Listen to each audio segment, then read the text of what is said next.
Ich werde heute über die Auferstehung sprechen. Warum ist die Auferstehung so wichtig, dass Jesus von den Toten auferweckt ist? Wenn du gläubig bist, sagst du, Leo, das ist doch gar kein Thema. Jesus ist nicht mehr im Grab. Das Grab ist leer. Das sieht man ja auch hier. Das Grab ist leer. Wenn du dann Jesus glaubst, ist das gar kein Thema.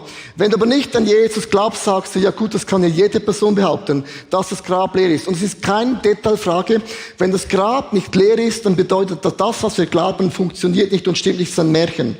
Aber wenn das Grab effektiv leer ist und Jesus ist wirklich von den Toten auferstanden, dann bedeutet es, dass das Grab hat keine Kraft mehr, um Themen in unserem Leben festzuhalten. Keinen Krebs und keine Niederlage und keine Krankheiten und keinen Goliath und keine Berühmtheit. Das bedeutet, wenn das Grab einmal leer ist, bedeutet das, der Feind kann mich nicht mehr zurückhalten im Grab, sondern Gott hat einen Weg aufgemacht, das Leben in uns entsteht. Das ist die Botschaft von Ostern.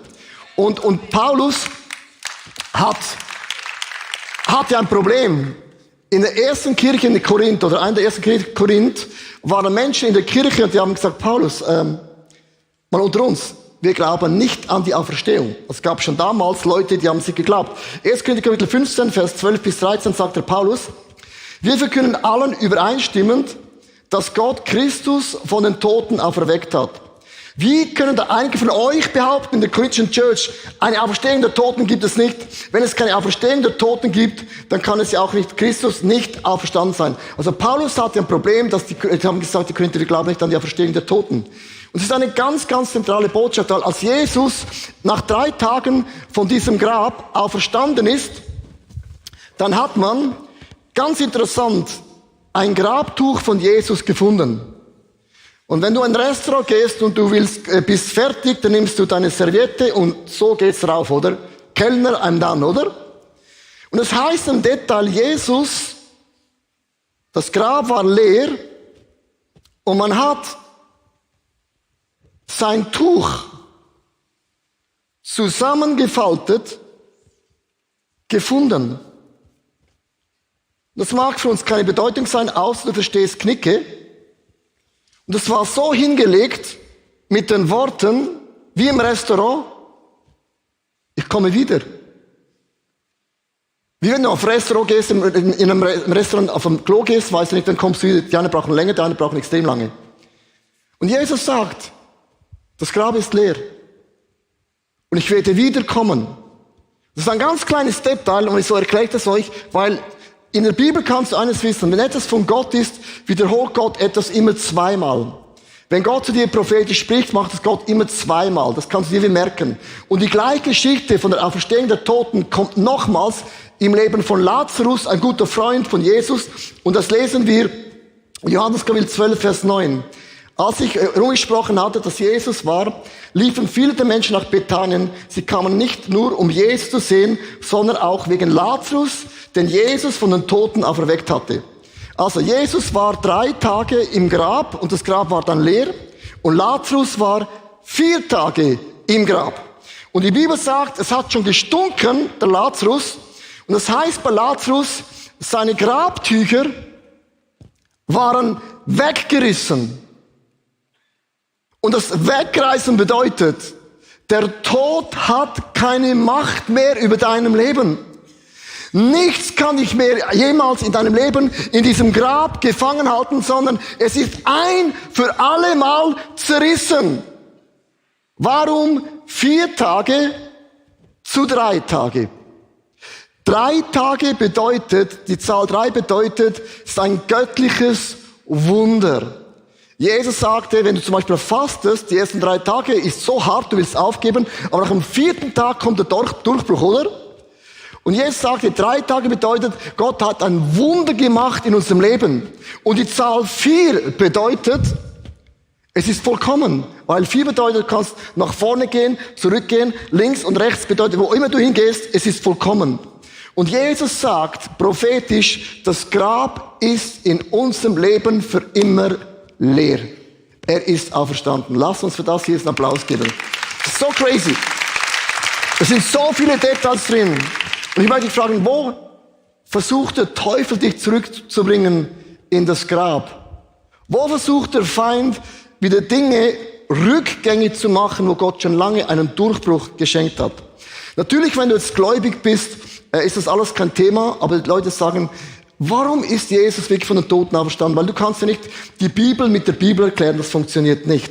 Sondern lass uns mal in die Geschichtsbücher hineintauchen, ein bisschen intellektuell. Was sagen Menschen, die nicht an Gott glauben, dass Jesus wirklich von den Toten auferstanden ist? Ich möchte beginnen mit dem Konfuzius. Konfuzius hat gelebt 479 Jahre vor Christus und niemand zweifelt an seiner Existenz, oder? Und der erste Brief, den man gefunden hatte, also wenn du lebst, die erste Person, die etwas abgeschrieben hatte, die Distanz vom Leben bis zu den Briefen, waren 70 Jahre dazwischen, 70 Jahre. Du musst dir mal vorstellen, das bedeutet mit anderen Worten, wenn ich heute euch den Microwave erkläre, euch erkläre, wie ist er entstanden, das ist eine mega krasse lange Zeit. Ein anderes Beispiel, dann der Mohammed, das ist ja das Zentrale, ist ja der Koran. Von seinem Leben 632 nach Christus sagt man bis zum ersten Abschrift und sagen möchtest, der Koran, der Islam funktioniert, ist von seinem Leben bis zum ersten Abschnitt vergingen 140 Jahre. Ist die Distanz von heute zur Glühbirne. Wenn ich heute die Glühbirne euch erklären würde, ist eine unglaublich krasse Distanz. Wenn man den Buddha anschaut, er hat am Anfang nicht Buddha geheißen, sondern Siddhartha Gautama, man nennt ihn Buddha, da kann man nicht einschätzen, wie lange hat er gelebt, war das 540 vor Christus oder 360 vor Christus, man ist sich da nicht mal einmal einig. Man sagt aber, von seinem Leben bis zum ersten Brief, den man gefunden hatte, ist eine Distanz von ungefähr 400 Jahren. Und niemand zweifelt am Konfuzius und niemand zweifelt am Buddha und niemand zweifelt am Mohammed. Und du merkst, diese Distanz ist ganz, ganz krass eine Distanz. Wenn man aber in die erste Papyrus zurückgeht, das man gefunden hat, den Papyrus, ich habe euch ein Bild mitgebracht, hat man den ersten Korinther gefunden.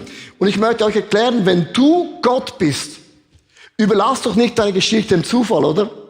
Sondern Gott ist doch so strategisch schlau zu wissen, ich werde gewisse Dinge droppen, um den Menschen eine Botschaft zu bringen. Und das Erste, was man gefunden hatte, in diesem Papyrus, man sagt, das ist 1. Korinther Kapitel 15 bis 3 bis 6, man sagt, dass Leute haben es geschrieben, ungefähr Wochen und ein paar Monate, nachdem das passiert ist. Also merkst du, wenn man von Buddha spricht und wenn man von Mohammed spricht und wenn man von Konfuzius spricht, möchte ich auch sagen, wir sprechen hier von einer anderen Glaubwürdigkeit der religiösen Menschen, die es jemals gegeben hat. Dann habe ich überlegt, warum hat man genau als erstes diese Papyrus gefunden? Und es gibt keine Zufälle, weil Gott schreibt seine Geschichte. Und wenn man diesen Text jetzt nimmt, du kannst es lesen, in 1. Korinther, Kapitel 15 bis 3 bis 8, was man gefunden hat vom Papyrus. Und es wird das hochinteressant, wie Gott uns Menschen, auch Menschen, die nicht an Gott glauben, Folgendes sagt. Zuerst habe ich euch weitergegeben, das sagt der Paulus, was ich selbst empfangen habe. Christus ist für unsere Sünden gestorben. Die Botschaft im Papyrus ist, Jesus ist für unsere Sünden gestorben. Und das ist die wichtigste Botschaft, die es überhaupt gibt. Es gibt keine Gnade ohne Gericht. Es gibt keine gute Botschaft, nicht ohne schlechte Botschaft. Das ist das Wichtigste. Und schon in der Schrift steht, er wurde begraben am 3. Tag von den Toten auferweckt, wie es in der Heiligen Schrift vorausgesagt ist.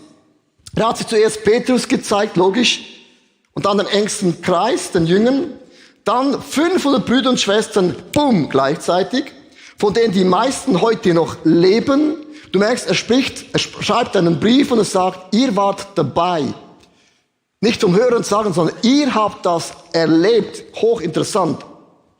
Später auch Jakobus, das ist der Halbbruder von Jesus. Warum musste Jesus seinem Bruder begegnen? Ganz einfach. Wenn deine Schwester sagt, dein Bruder sagt, ich bin der Messias, dann sagst du, hoppla. Also die eigene Familie hat gekämpft mit der Vorstellung, dass Jesus Messias und Jesus sogar seinem Bruder begegnet, so quasi, ich bin es. Dann Aposteln und zuletzt hat sich auch mir gezeigt, von denen ich es am wenigsten verdient habe. Und wenn du das Papyrus nimmst, das ist ein historischer Beweis, wenn du über die Auferstehung von Jesus mit Menschen diskutierst, dann bitte mach ein paar Bilder, zu Leuten zu erklären, glaubst du an Konfuzius? Ja. 60 Jahre Unterschied.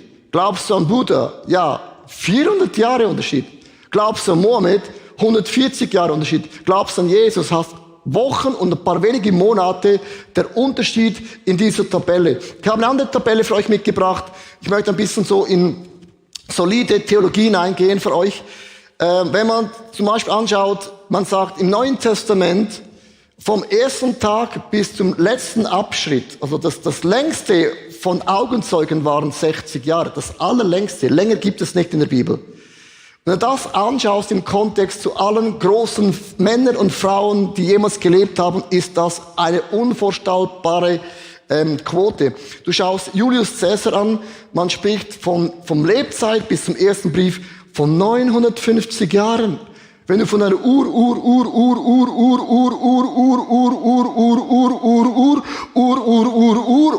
also sau alt Großmutter sprichst. Das vom Hören, Sagen, lernt man lügen, sagt man, oder? Und wenn du diese Tabelle anschaust, möchte ich euch sagen, wenn Menschen sagen, ich kann nicht an die Auferstehung von Jesus glauben, dann sagst du, alle Fakten, die es gibt, ich spreche nicht von der Bibel, historische Quellen, die dir genau das Gegenteil sagen. Ein anderes Beispiel, man hat vor ungefähr 100 Jahren eine Münze gefunden von einem römischen Kaiser, ich habe die fotografiert, das ist der Kaiser Silbanacus, ein mega cooler Name. Da gelebt zwischen 248 bis 253 nach Christus. Und wenn man diese Münze anschaut von dem römischen Kaiser, ist interessant, das hat man vor 100 Jahren gefunden. Kein Freund hat jemals über ihn geschrieben. Kein Feind hat jemals über ihn geschrieben. Und man ist sich heute nicht sicher, hat er gelebt, aber man hat die Münze gefunden. Also ich sage so, die römischen Kaiser würden sagen, ich hätte so schon gerne ein bisschen mehr Beweise wie Jesus. Du merkst, wenn man von der Kultur, von Geschichte spricht, sprechen wir von einem Gott im Himmel, wo die Beweise so eindeutig klarer sind als alles andere. Ein anderes Zitat, es gibt 50 Menschen, die nicht gläubig sind, die sind nicht in der Bibel, ich habe eine Liste mitgebracht, bezeugen, dass Jesus Christus hat gelebt. Und das allein ist schon ein Bild wert für dein Smartphone. Ich hoffe, das ist ein großes Smartphone. Ich spreche nur von 50 Leuten, die alle bezeugen, Jesus hat gelebt. Das waren keine Christen. Das ist eingetragen in den Büchern. Du kannst in die Bibliothek gehen, du kannst ein bisschen googeln in der Geschichte. Das sind Beweise, wo Menschen sagen, das Grab ist kein Fake, sondern Menschen haben über dieses leere Grab gesprochen. Und ich lese euch 2 Zitate vor und ich liebe Kirchengeschichte, weil es ist so Kirchengeschichte. 2 Zitate von Titus Flavius Josephus, der hat 100 nach Christus Folgendes geschrieben. Nicht Christ, nicht gläubig, hat vom Beobachten, schreibt er Folgendes. Zu dieser Zeit lebte ein weiser Mann namens Jesus. Er verhielt sich gut nach allen Knickeformen und war bekannt, tugendhaft zu sein. Viele Menschen von den Israeliten und anderen Völkern wurden seine Nachfolger. Pontius Pilatus verurteilte ihn durch Kreuzigung zu sterben. Aber seine Nachfolger verließen seine Nachfolge nicht. Sie berichteten, dass er ihnen nach 3 Tagen nach der Kreuzigung begegnet wären und am Leben war. Das heißt, vielleicht war der Messias, über den die Propheten Wunder erzählen. Also er beschreibt, die Jünger, niemand von denen hat den Glauben auf die Seite gelegt, auch trotz Folterung, Mord, Drohung, nicht einer von denen. Und jetzt kommt mein Lieblingszitat von Publius Cornelius Tacitus, 117 nach Christus, schreibt er Folgendes, und das ist die krasseste Ermutigung für dich, wenn du gemobbt wirst in deiner Arbeitsstelle, wenn Menschen sagen, hör auf mit deinem Aberglauben, wie kannst du an Jesus glauben? Die Aussage ist crazy. Um von diesen Berichten, dass Nero für den großen Brand Roms von 19. bis 26. Juli nach Christus verantwortlich sei, loszukommen, heftete Nero die Schuld an eine Gruppe, die für ihre Abartigkeiten gehasst wurden, nämlich die von der Allgemeinheit unter Christen, ich kann Schreibfehler, Christen, genannt wurden, und fügte ihnen die grauhafteste Folter zu. Christus, wovon ihr Name stammt, musste unter Herrschaft von Tiberius und auf den Befehl eines Protokolaten Pontius Pilatus die schlimmste erdenkliche Strafe erleiden. Danach brach, jetzt kommt es, ein schändlicher Aberglaube aus. Nicht nur in Judäa, sondern bald darauf auch in der Stadt Rom. Mit anderen Worten schreibt Tacitus, man kann die Christen nicht stoppen. Das Evangelium breitet sich aus wie ein Lauffeuer. Man sagt in der Kirchengeschichte, und es ist ein bisschen brutal, das Blut der Märtyrer ist der Samen von der nächsten Erweckung. Das bedeutet, Christen waren nie alleine. Der Glaube war nie Privatsache. Oh, ich habe den Frieden von Gott erlebt. Oh, ich habe erlebt, wie dieses Grab wurde leer. Gott hat ein Wunder gemacht. Nein, Menschen gingen hinaus und haben diese Botschaft erzählt, ob du hören willst oder hören willst. Nein, ob du nicht hören willst, egal. Sie haben ihr Leben dafür eingesetzt. Es ist interessant, es gibt so 5 Gründe, wo man sagt, wieso ist Jesus wirklich, aber standen 5 Fakten, und ich gehe ganz kurz durch und dann mache ich einen Punkt, was ich heute euch und mir auch sagen möchte. Erstens, Jesus starb am Kreuz, es ist bestätigt von so vielen außerbiblischen Quellen, die man nicht auf die Seite schieben kann. Zweitens, das Grab ist leer. Sagen Leute, ja, die Römer sind einfach eingeschlafen, die Soldaten sind eingeschlafen. Liebe Leute, wenn ein Römer eingeschlafen wäre, dann hätte man ihn umgebracht. Es ist nicht das Schweizer Gefängnis. Keiner von den Römern konnte sich das erlauben, einzuschlafen und gesagt, oh, ich bin eingeschlafen und jetzt ist das Grab leer. Unmöglich. Die Römer hatten krasse Vorgaben. Drittens, es haben viele Leute berichtet, Hunderte von Menschen haben gesagt, Jesus ist mir erschienen. Ich habe ihn gesehen, ich habe ihn erlebt. Das 4., er ist Jakobus erschienen, der Halbbruder von Jesus. Und ich habe schon gesagt, der Halbbruder von Jesus hatte Zweifel, bist du wirklich der Messias? Ich habe schon gesagt, wenn dein Bruder sagt, ich bin der Messias, ich bin zu höheren Berufen, das glauben ja heute alle, aber ich meine als Messias, dann wirst du sagen, was hast du gefressen? Was hast du geraucht? Komm mal runter. Und Jesus begegnet seinem Bruder, Halbbruder, der Zweifel hatte. Und dann sagt Paulus, ich habe das Christentum verfolgt. Ich hatte nur ein Mandat. Und Jesus ist mir erschienen. Wenn man alle diese Fakten nimmt, die es gibt, wird uns bewusst, historisch gesprochen, die Auferstehung von Jesus ist kein Fakt, sind Fakten, kein Mythos. Und wenn das Grab leer ist und Jesus hat sein Grab durchgefaltet, mit anderen Worten, ich komme zurück, ich habe ein göttliches Wunder gemacht, das Grab ist leer. Wenn er dann sagt bei Lazarus, es ist zerrissen, der Tod hat keine Macht mehr, Krankheit hat keine Macht mehr, weil viel bedeutet Vollkommenheit.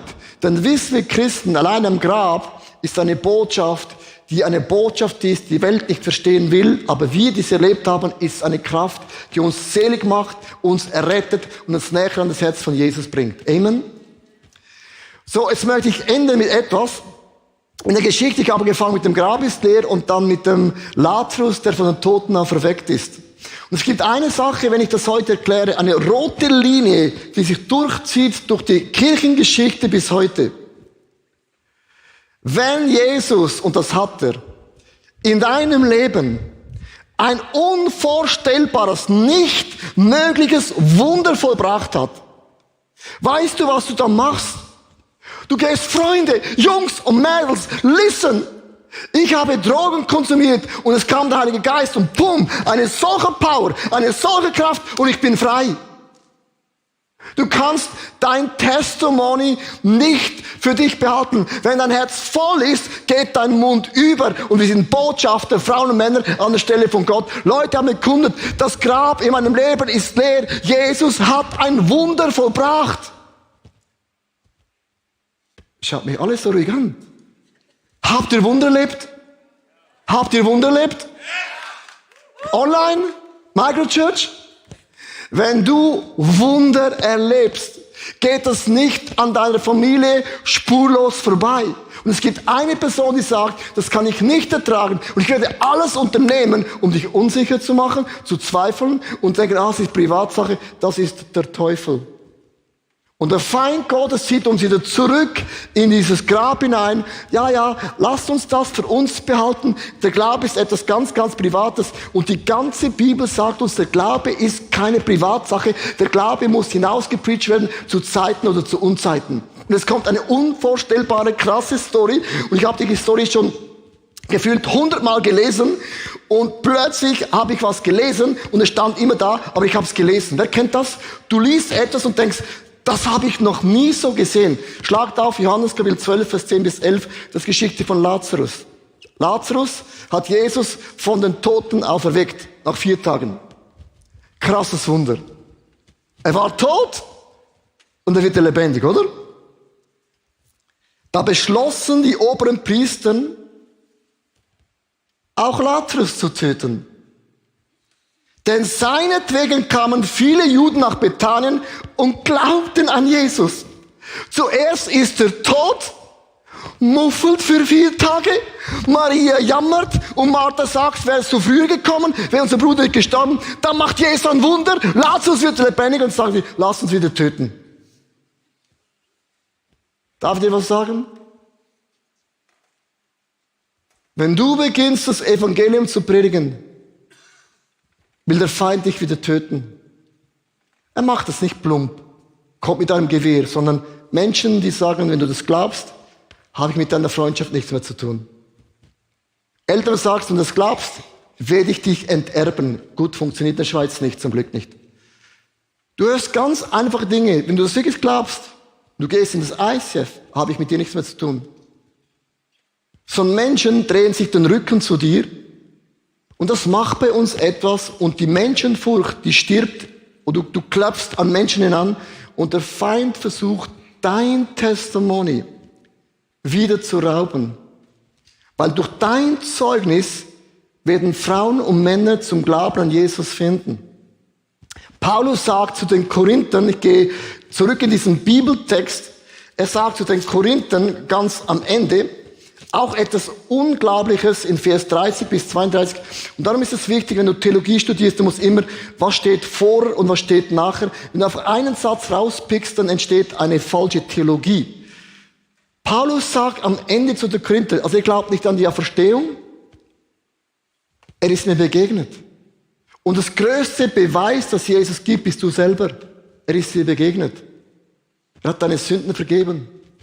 Du hast eine Hoffnung bekommen, einen Frieden bekommen, den die Welt sich nicht vorstellen kann. Das ist dein Zeugnis. Paulus sagt zu den Korinthern, und darum begebt ihr uns immer wieder in die Gefahr, wenn wir Gottes Botschaft weitergeben.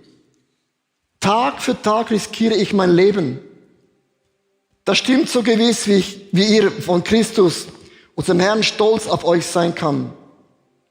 Hätte ich mich wohl in Ephesus in Lebensgefahr begegnet, wenn ich nicht an die Auferstehung glauben würde? Wenn die Toten nicht auferstehen, dann haben alle Recht, die sagen, lasst uns essen und trinken, denn morgen sind wir tot. Und du sagst, ich glaube an die Auferstehung von Jesus, das ist gar kein Thema. Und die Leute fragen, warum? Kannst du nicht sagen, es ist einfach so, steht in der Bibel. Sagen Leute, aber ich glaube nicht an die Bibel. Deconstruct, was immer. Dann brauchst du historische Argumente, die sagen, hey, weißt du was? Wenn du wirklich so schlau bist, frag mal hey, die künstliche Intelligenz.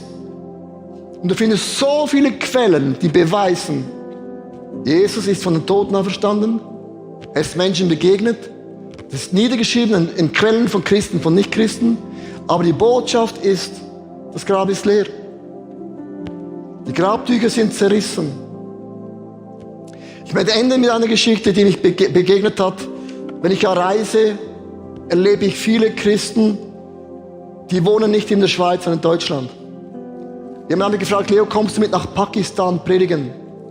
Dann habe ich gesagt, warum? Hat er gesagt, wenn du Apostelgeschichte erleben willst, ist in Pakistan. Blinde werden sehen, du musst immer groß Glauben haben. Lahme werden gehen, du siehst alle Wunder. Aber gleichzeitig steht da die Polizei mit dem Gewehr. Du weißt nie, werde ich fertig predigen oder werde ich umgebracht und ich bin im Himmel.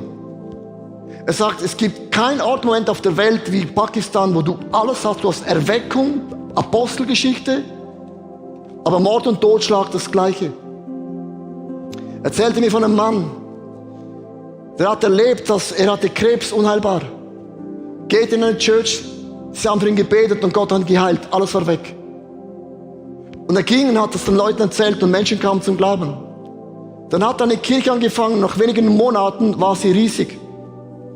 Und die Polizei kam hinein mit dem Maschinengewehr und hat auf ihn geschossen.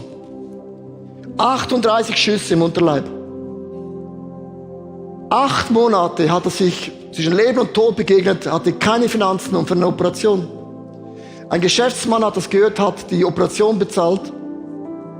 Und da ist noch eine Kugel drin, die man nicht rausbringt. Dann habe ich ihn gefragt, und was macht er jetzt? Hat er gesagt, weißt du, was er gemacht hat? Er hat wieder eine Kirche aufgebaut. Und er wird nicht aufhören zu predigen. Liebe Leute, du magst Niederlagen haben, weil du gläubig bist. In meiner Familie war ich die erste Person, die zu Jesus gefunden hatte. Und ich musste meine Bibel lesen unter der Bettdecke mit einer Taschenlampe, damit es niemand sieht. Und die erste Person, die mal aufflügt, ist hart.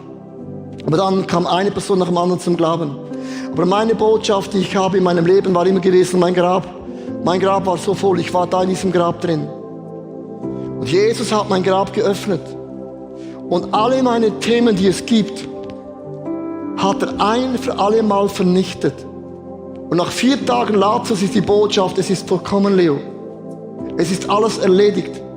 Auf dich wartet der Himmel, auf dieser Erde und bereits im Himmel. Und ich möchte dich heute, mich einladen, bitte hört auf, ängstlich zu leben, dass du nicht mehr von Jesus erzählen darfst. Wir haben eine Botschaft, das Grab ist leer und erzählen Menschen in der Weisheit vom Heiligen Geist natürlich, nicht doof und plump, von dem spreche ich nicht. Aber nutze die Möglichkeiten von Jesus zu erzählen, weil ich, wäre ich zum Glauben gekommen, hätte nicht mein bester Freund mir Jesus erklärt. Und ich habe zu meinem Freund, ich habe ihn getroffen vor einer Woche, habe gesagt, magst du dich noch erinnern, wo du zu mir gesagt hast, Leo, du gehst in die Hölle. So direkt, er hat gesagt, das hat mich so getriggert. Habe ich das wirklich gesagt? Ich sage, ja, das hast du gesagt.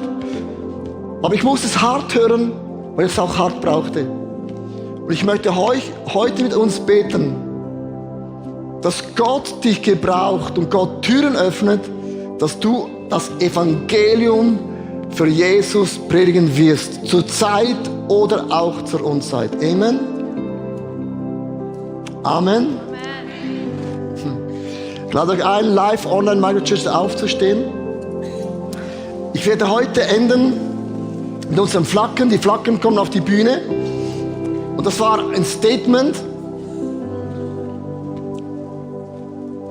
Wenn man in den Krieg gezogen ist, sind die Worshipper vorausgegangen und dann mit den Flaggen. Und die Flaggen waren eine Botschaft. Die Botschaft an den Feind, wir kommen im Namen Gottes und du kannst nicht gewinnen.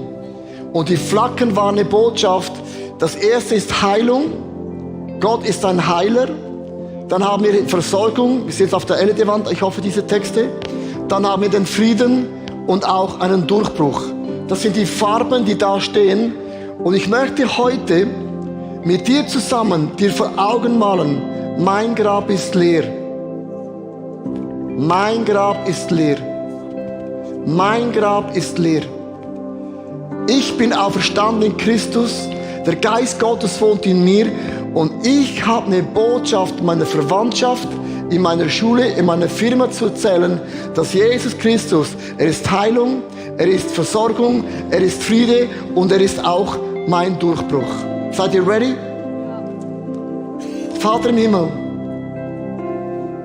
wir sind das Salz in dieser Welt und auch das Licht in dieser Welt. Und wir werden nicht schweigen. Wir werden erzählen von deinen großen Taten. In den Zeitschriften, in Social Media, im Digitalen, auch beim One-to-One-Gesprächen. Aber wir kommen heute diesem Geist der Angst, dass ich das Evangelium nicht mehr erzählen darf. Wir kommen dir heute entgegen. Mit Worship, mit Anbetung, mit den Fahnen, die sagen, Gott ist ein Gott der Heilung, der Versorgung, der Wunder und auch von diesem Frieden Gottes.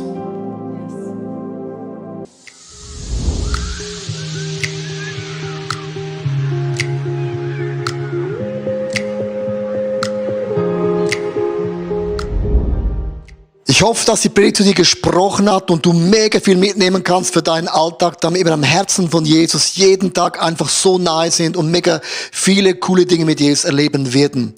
Wir möchten gerne mit dir in Kontakt treten und sagst, hey, ich habe Fragen, ich habe Anliegen, ich möchte mich gerne bei euch irgendwo integrieren, dann melde dich einfach bei uns, weil ich glaube, effektiv im Leben mit Jesus ist es so cool, gemeinsam unterwegs zu sein.